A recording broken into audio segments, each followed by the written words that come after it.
మనకి 21వ తారీఖున ఆర్డీఓ గారు ఒక పిటిషన్ ఇవ్వడం జరిగింది.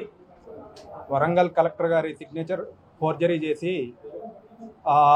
ఆ ఫోర్జరీ తోటి ఫేక్ అపాయింట్మెంట్స్ ఇస్తున్నట్టు వాట్సాప్లో ఏదో సర్క్యులేట్ అవుతుంది అని చెప్పి మనకి పిటిషన్ ఇస్తే ఆ పిటిషన్ మీద ఇమీడియట్గా ఎఫ్ఐఆర్ చేసి ఇన్వెస్టిగేషన్ స్టార్ట్ చేయడం జరిగింది.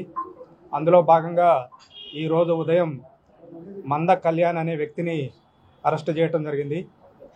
ఇతను ఏంటంటే ఇతని తండ్రి గతంలో ఈ పబ్లిక్ హెల్త్ జవాన్ ఉద్యోగం చేసేవాడు. అతను అనారోగ్యంతో చనిపోవటం వల్ల అతని కొడుకు అయిన ఈ మంద కళ్యాణ్కి జాబ్ ఇవ్వటం జరిగింది.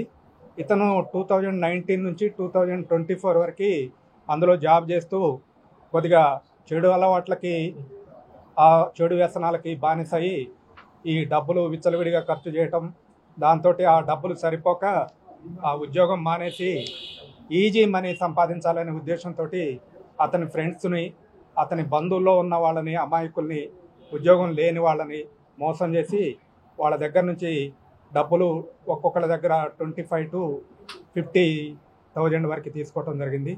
ఇట్లా టోటల్గా ఒక 40 మంది దగ్గర 16,14,000 వసూలు చేసిండు.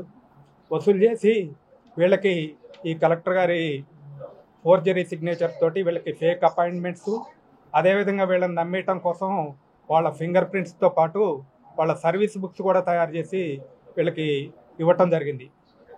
ఇప్పుడు ఇతనికి ఇవన్నీ తయారు చేయడానికి కూరపాటి భవ్యకిరణ్ మరియు మంద వంశీ హెల్ప్ తీసుకోవటం జరిగింది. ఇప్పుడు ప్రస్తుతానికి మనం ఈ మంద కళ్యాణ్ అనే వ్యక్తిని అరెస్ట్ చేయటం జరిగింది. ఇతను ఏజ్ 26 years. ఇప్పుడు ప్రజెంట్ కార్ డ్రైవరు, అదేవిధంగా రామన్నపేట వరంగల్లో ఉంటాడు. మిగతా ఇద్దరు కూరపాటి భవ్యకిరణ్, మంద వంశీ, వీళ్ళని ఇంకా ఎట్ టు బి అరెస్టెడ్, వీళ్ళని అరెస్ట్ చేస్తాం.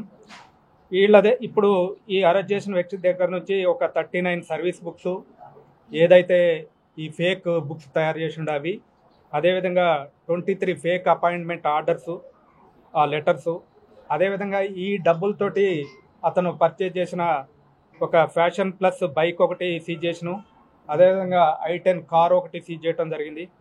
అదేవిధంగా కలర్ టీవీ, ఈ శాంసంగ్ సెల్ ఫోను ఇప్పటివరకు సీజ్ చేయడం జరిగింది.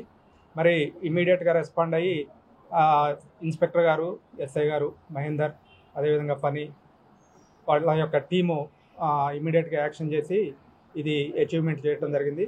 దీనికి మా డీసీపీ గారు, సిపి గారు కూడా వీళ్ళని అభినందించడం జరిగింది. ఇండియా పాకిస్తాన్ తాజా అప్డేట్స్ కోసం డౌన్లోడ్ చేసుకోండి RTV లైవ్ యాప్.